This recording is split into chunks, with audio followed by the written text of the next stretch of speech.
Paano niya yan, Mr. Maravillas? Narinig mo yung balita? Si Super Ate Anya ay may Marcos, loyal kay Maudig. Narinig ko po yung interview ni Ted Filon sa kanyang programa doon sa TV5. Kung kung may mga Marcos loyalist, siya naman po ay solid na solid, DDS. Ayan po, mga kababayan, yung aking payag ni Super Ate. Kahit daw mag-isa na lang siya. Niya, Mr. Maravillas, ang masasabi mo? Normal? Di ba? But before natin pag-usapan, mga kababayan, yung naging statement, very controversial. At banner story ngayon na pahayag ni Super Ate, click subscribe mo na dito sa ating YouTube channel and hit the notification bell para lagi po kayong updated sa mga controversy, sa mga balita dito sa ating bansa. Like and share na rin po ninyo ng ating video. At wag na rin po ninyo, mga kababayan, na skip yung ating mga commercial ads para tuloy-tuloy lang ang pag-unlad ng Bagong Pilipinas. Sa mga naghahanap pala, mga kababayan, ng malinis at spacious fitness gym, punta lang po kayo sa aming Colossal Fitness Gym. We also offer a grab car rental with our brand new 2023 model Toyota Innova. Tumatanggap din po kami ng booking for those who are planning to travel via PAL and Cebu Pacific. At saka bills payment po sa inyong mga Meralco bills, PLDT at etc. Ang Colossal Fitness Gym matatagpuan po sa 3rd floor ng Security Bank Building, Lanco Business Park, Legazpi City, Albay. Para sa inyong mga inquiries, contact lang po ninyo yung aking anak, Jelon Maravillas. Ang number niya 0966-802-0949.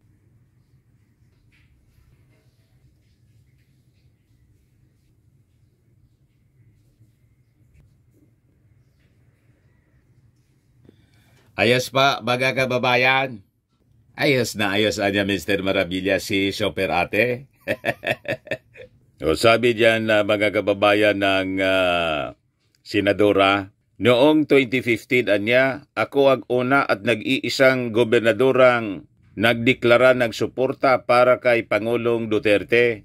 At kahit ako ang mag-isang matira, maninindigan ako para sa kanya. Marunong kasi mga kababayan magtanaw ng utang na loob din si Super Ate. So magandang pag-uugali ito ng isang tao. Kaya ako conforme po sa paninindigan ni Super Ate na kahit mag-isa na lang siya. Yung mga kaalyado po ni Maudig sa PDP laban, nag-alisa na po. Sumama na kay susunod na Pangulo ng ating bansa, Martin Romualdez, sa Lakas CND. Ayan po, nagsipag abandon ship na, sinking ship, yung PDP laban. Sabi diyan, PDP laban no more, Gonzales, Lasatin, Villa, join Lakas CMD. Na abandon ship po. Pero sabi niya ni Maudig's Mr. Maravillas, kahit anya ako mag-isa na lang. Umalis anya yung gustong umalis.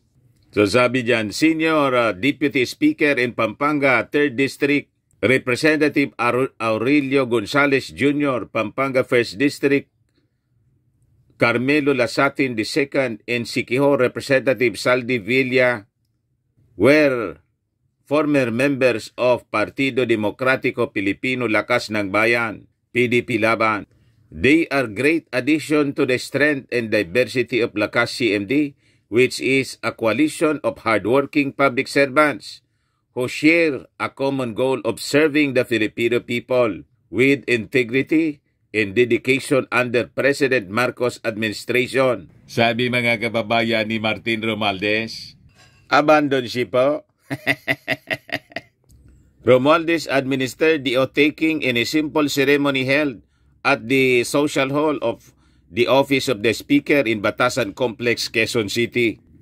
Our party remains steadfast in its dedication to nation building, and we thank those joining us for committing to contribute to shaping a better and progressive Philippines. Sabi mga kababayan ng House Speaker na inaaway ni Maudigs dahil sa pagtanggal po ng confidential funds ni Inday.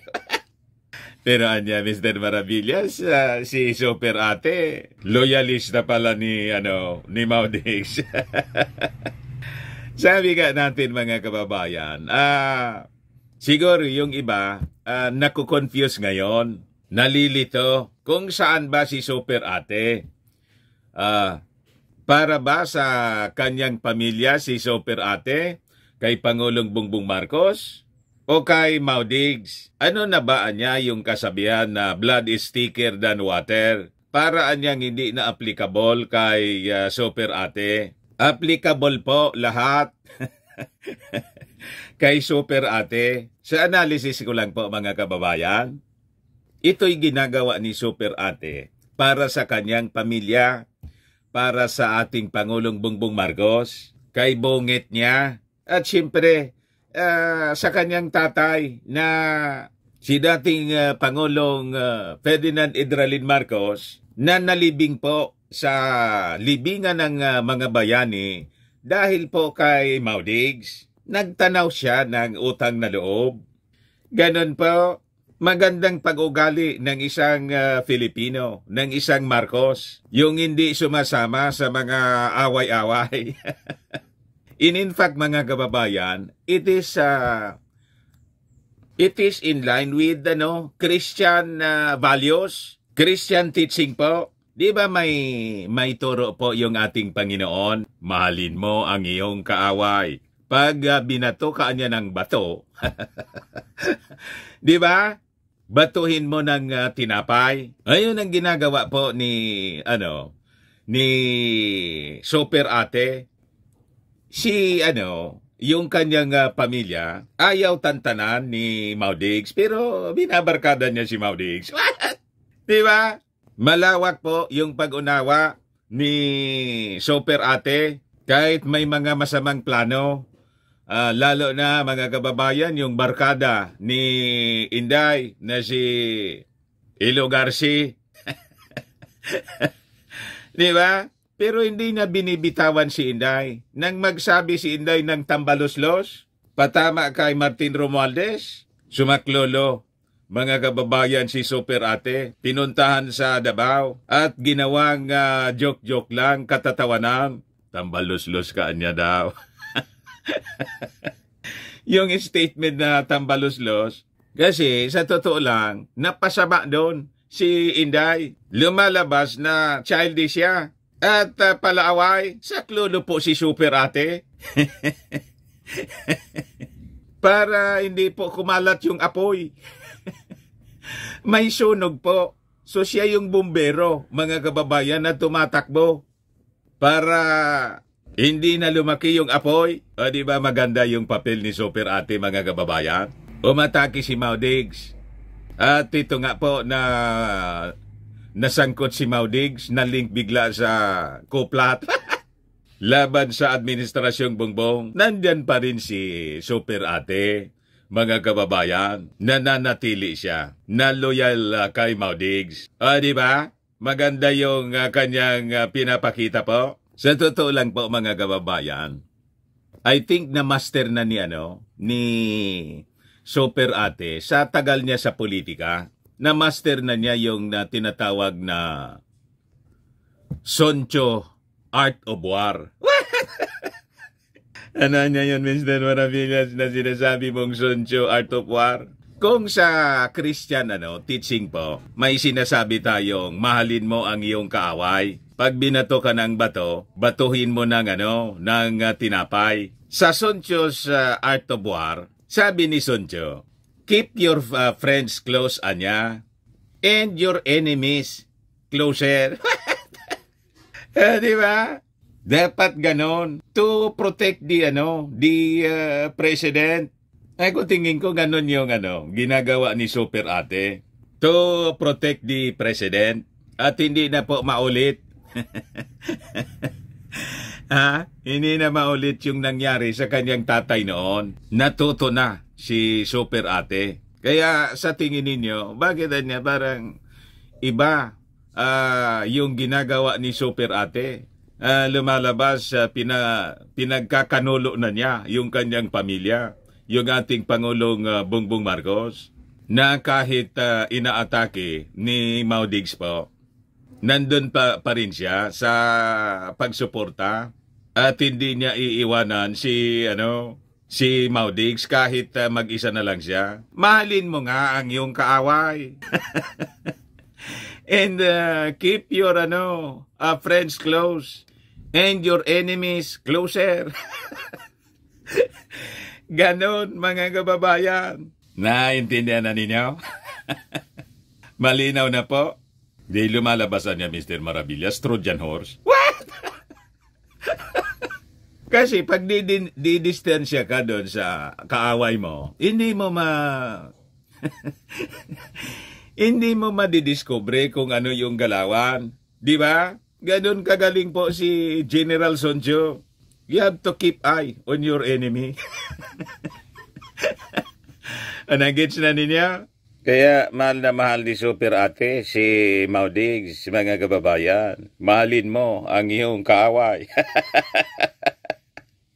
Christian teaching po siya. O yan po yung kanyang opisyal na pahayag.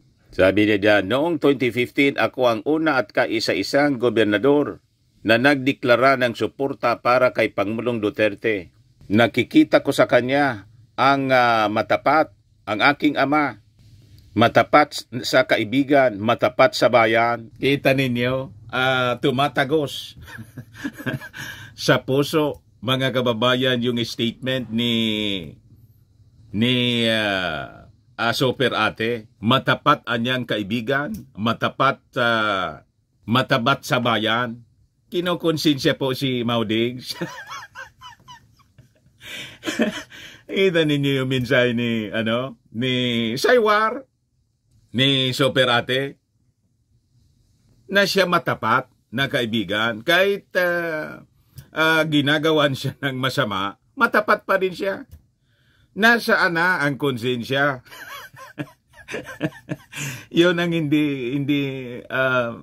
sinasabi ni Super Ate kay Mau Diggs. Pero yun ang yun ang mensahe niya. Madaling sabi, ang tanong ni Super Ate na hindi man niya po biniverbalize, bakit mo to ginagawa sa amin? Di ba? Bakit mo inaaway yung aking kapatid? Ano bang ginagawang masama namin sa inyo? Ako yung unang gobernadora. Wala ka man leader noon. Ako lang. Kaya ka nanalo. Tapos, imbis i-support mo yung aking kapatid, pati si Martin, pinsan ko, inaaway mo. Yun po ang mensahe ni Super Ate. Reading ko lang pa, Ano sa tingin nyo? Tama yung aking analysis? Kinukonsensya po yung mga Duterte. Ano ba niya yung ginagawa ko sa inyo? Ang pamilya ko naman. Nagpapakumbaba sa inyo. Pumunta kami sa Davao para maka-uniteam si Inday. Ngayon, 6 years lang naman. Bakit hindi ninyo mapagbigyan? Di ba? Yun ang totoong damdamin ni Super Ate na hindi niya po sinasabi. Di ba? Kaya sabi niya, ano raw ba ang sikreto ng mga Marcos at bakit sa loob ng mahabang panahon may mga loyalistang handang makipaglaban para sa amin? May loyalista kami dahil loyalista kami. Ako, gaya ng aking ama, ay matapat at naninindigan para sa mga tunay na kaibigan, sa hirap at sa mas mahirap. sa mabibilang na ligaya at sangkatutak na dosa. Di ba? May hidden message mga kababayan siya, no? Si Super Ate. Kinokonsensya po yung mga Duterte. Loyalan niya kami sa kaibigan, tulad ng aking tatay. Bakit? Bakit ninyo kami ginaganito? Yan anya ang iniwang ligaya sa akin, sa atin ng aking ama, ang makatotohanang pagkakaisa, pagkakaisang hindi bula lamang ng bibig, o pagkakaisang nangangahulugan ng pagiging isa, sapagkat kung ang isang Marcos ay loyalista sa paninindigan at pakikipagkaibigan, pinakaloyalista kami sa kapakanan ng bayan. Kahit tayo ay isang pulupulong bansa, hindi tayo umiiral sa parang mga isla. Dapat nagtatagpo ang dulo sa dulo, mata sa mata, solid North, solid South, solid Pinas. Di ba mga kababayan? Yan ang Super Ate. Kabastosan niya sa aral ng Yolanda ang pinagkakaabalahan ng mga politikong ginugutay-gutay ang bansa at ginagamit sa pagpapapugi at pagpapalapad ng papel. Ang aral na itinuro sa atin ng Yolanda, eksaktong 10 taon ang nakalipas, ay buhay pa rin sa aking gunita, na walang dilubyo ang kayang lumunod sa lakas ng Pilipinong mulat at gising. Igalang sana natin ang libo-libong namatay sa sakunang yan. Alalahanin natin ang pagkakaisang umahon sa atin sa dilubyong yan. Dilubyong maglulugmok din sa atin kapag kukonsintihin natin ang nais sumira sa ating mga nasimulan pagkatapos ng pagsubok na yan. Di ba, mga kababayan? Pero alam na ninyo kung sino nagsimula ng pagkakawatak-watak? Si, Ilogarci.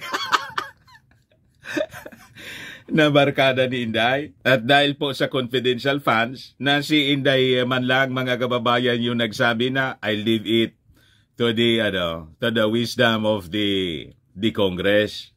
Kung i-retain o aalisin. Yung wisdom po ng Kongreso at tanggalin para ibigay sa mga national security agencies na mas nangangailangan. Biglang nagtantrum si Inday, nagsumbong sa tatay. Yung tatay biglang nag-amok. Umatake mga kababayan kay Martin. Yung buong Kongreso, idinamay po. Inakusahang bulok. The rest is history. So si Inday, umaakto siyang referee. So tama lang po, mga kababayan. So sabi niya, inuulit ko, noong 2015, ako ang una at kaisa-isang gobernador na nagdeklara ng suporta para kay Pangulong Duterte. At kahit ako ang nag-iisang matira, maninindigan ako para sa kanya. Diba? Napaka-strong yung mensahe po ni Super Ate. Tago sa boto, tago sa konsensya. Mensahe niya yon kay Maudigs. Na hindi siya yung double talk na tao. May isang salita ang mga Marcos na pag nag-commit po ay talagang pinaninindigan at siya naninindigan. Ang mensahe niya, klarado, na sana ang mga Duterte i-reciprocate ang ganon. Di ba? Hindi yung iba yung ginagawa kaysa sa sinasabi. Nagets ninyo ang hidden message ni Super Ate? Si Inday po, sa tingin natin, malapit nang umiwalay. Dahil po, pati yung Senado, ipinasa na ngayon, mga kababayan. Hindi pa pala. Under consideration yung 2024 budget. Pero yung confidential funds po, kung ano yung desisyon ng Congress, yun na yung inadapt, mga kababayan ng Senado. Sabi ni Super Ate, ang isang anak na humarap sa napakaraming pananaksak sa likod ay hindi kailanman tatahimik sa mga pagtataksil at pambabastos sa taong bayang. sa taong gumagalang sa aking ama. Noong paintulutan niyang mahimlay ito sa libingan para sa kanya, doon ay tinanong siya na kaya ba niya pinahintulutan ang paglilibing ay dahil kaibigan niya lang ako? Ang sagot niya noon ay sagot ko ngayon. Hindi lang dahil kaibigan ko si PRRD, kaibigan ko talaga siya. Higit lalo si Inday Sara, mga kaibigan ko sa pagpapaunlad ng bayan, pagpapanatili ng kapayapaan, at pakikipaglaban kontra sa puwersa ng kasamaang nagpapalaganap ng katiwalaan, gutom at katraidoran. Di ba? Patama doon sa mga may niluluto. Na masamang plano, nagpaplat mga kababayan. Kaya yung mga barkada po ni Maudigs na mga retired generals na kausap ni Browner, binoking po ni Browner yung usap-usap, yung pag-usap-usap nila. Tumbok na tumbok mga kababayan sa last statement ni Superate.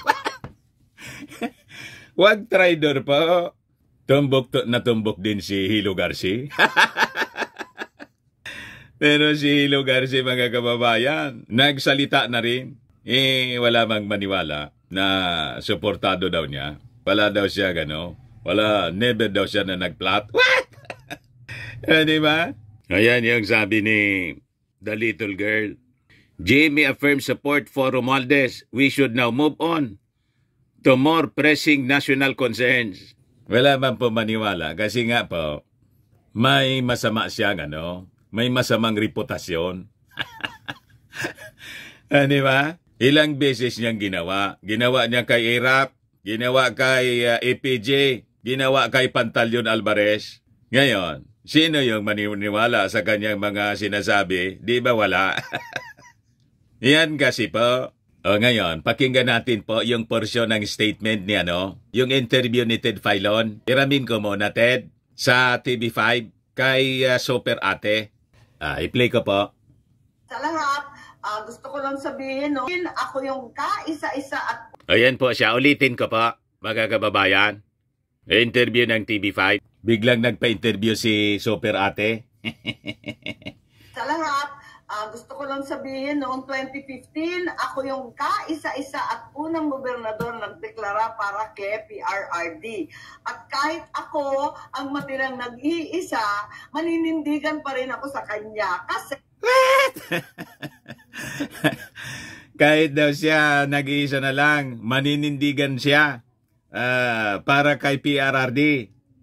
Ang dahilan na marami kaming loyalista kasi yung tatay ko nananatiling tapat at loyal sa mga kaibigan. Di ba? Yan daw kasi yung kanilang yung kanilang ugali. Kaya maraming Marcos loyalist kasi loyalista din sila sa mga kaibigan. Inday? At Maudigs, loyal din ba kayo? Kailangan i-reciprocate ninyo yung si Inday. Halimbawa, di ba sinuport ni Martin Romualdez yung kampanya? Campaign manager ni Inday po, si Martin Romualdez. O ngayon, naging tambalos-los po. Nung kampanya mga kababayan, nagpasalamat pa nga si Inday. Sabi ni Inday, sumasalang na lang siya sa pagsasalita. Lahat ng pangangailangan niya, yung sasakyan, security, pagkain, lagi siyang busog. Galing mismo sa kanyang sa kanyang bibig mga kababayan. Pagkatapos, biglang naging tambalos-los. Di ba? Ituloy natin yung sabi ni Superate. Tiisan na lang po. Tiisan na lang daw. Ma'am, ba't niyo nasabi yan bigla? Wala lang, sabi ko sa'yo, maintang ulo ko ngayong umaga eh. Makita niya, nasabi mo yan, wala lang niya, mainit lang yung ulo ko. Di ba? Magaling magsagot po si, magaling sumagot si Superate. Pinag-isipan niya yon mga kababayan ng mabuti, para hindi na lumaki po yung problema. Sabi nga natin, siya po yung fire department. May sunog po. Hindi na siya po nakikisali pa. Inaapula niya yung apoy. May sunog eh. Alangan man may sunog na, you add fuel to the fire. Di ba yung dapat iapula mo yung apoy? Yun ang ginagawa po ni Super Ate. Bakit ma'am? Ano ho ba kanyang damdamin dito po ngayon sa nangyayari? I hope you don't mind us asking. Ito Seated ho pilot nangyayari siya ngayon sa counterpart nyo sa Kongreso na mukhang merong may mga demotion na nangyayari. At yung nga po, pagsasabi daw ho na ang iba, may nangyayaring laglagan. Yeah, yun na nga, ang masama rito, imbis na igalang ang pag-alala ng libo-libong namatay ng Yolanda, ika-10 anibersaryo ngayon, alalahanin natin, hirap na hirap ang mga tao at tumarami ang nagugutom. Pagdagulan na lang tayo lahat. Naku, wag naman mauwi dyan. Gusto kong sabihin, tulad ng sinabi ng tatay ko noon, isang bansa, isang diwa. Solid North, solid South. Pinas, that's the only way, di ba? Tama ba yun? So, Opo. base Ayun, mga kababayan. Gusto niya na huwag mawasak yung unit team. Kahit may mga gustong magwasak po. Isinoan niya Mr. Maravillas yung gustong magwasak. Di ba klarade po sa timeline? The Chronicle of Events. Ang nauna po, si The Little Girl. Doon nagsimula, mga kababayan, kay The Little Girl. So, ang ibig sabihin na niya, Mr. Maravillas, ang punot dulo, si The Little Girl. Sino pa? Yung barkada po ni Inday. Namulitika kasi agad. Nag-ambisyon. Lumala po. Ito na ngayon. Pero sabi ni Super Ate, nang tanungin niya kung ang ibig sabihin niya ba, unity pa rin? Ewan ko, maraming nag-aaway, pero kami hindi. So, Ewan ko niya, maraming nag-aaway, pero kami hindi. So, tama lang po, na hindi po pumapatol yung pamilya Marcos mismo. Kaya si President Bongbong Marcos po, hindi man po umiimik. Hindi man po nagsasalita. Ang sige pong parinig, si Inday. At ang bumabanat, si Maudigs. So, sabi ni Super Ate, solid pa rin ang Norte, solid pa rin ang South. So, bumbo pa rin ang Pilipinas, wag naman nilang watakin. Opo. Di ba? Buong-buo niya ang Pilipinas. Wag naman niya nilang watakin. Ayos pa. Yan po yung appeal ni Super Ate na magkaisa po tayo daw. Huwag ninyong watakin. Gas kamay naman pa ako, Poncio Pilato. Hindi man po tayo. Sabi ko nga po, kung mawasak yung unity, sila. Sila yung nag-aaway-aaway. Tayo, masaya lang tayo rito na nagkikwento ng kanilang pag-aaway. Di ba? Dahil lang sa confidential funds, tinanggal po Kasi 125 million po, linunok, 11 days lang. Anyway, yan man lang po mga kababayan. Baka lang gusto ninyo po itong itry, Firmax Firming and Lifting Cream. Pinapahid po sa mga pulses in affected area. Mainam po sa paninigas na mga kaso-kasoan. Ito naman po, Automax Revitalizing Serum. Sa mukha naman yung application. Anti-aging po siya. You will look 10 years younger than your age. Sa mga cancer patients naman po, baka lang gusto ninyo itong itry. Ning siya Red Mix Fruit Drink. Hindi man po siya gamot, food supplement siya. Kaya lang, gawa siya mga kababayan sa goji berry. Yung goji berry may anti-cancer properties. Ayos? O ngayon, yung mga inquiries ninyo po, dumiritso na lang kayo sa aming messenger sa Facebook para masagot namin agad. Ako po si Dante Maravillas. Bye-bye po. God bless.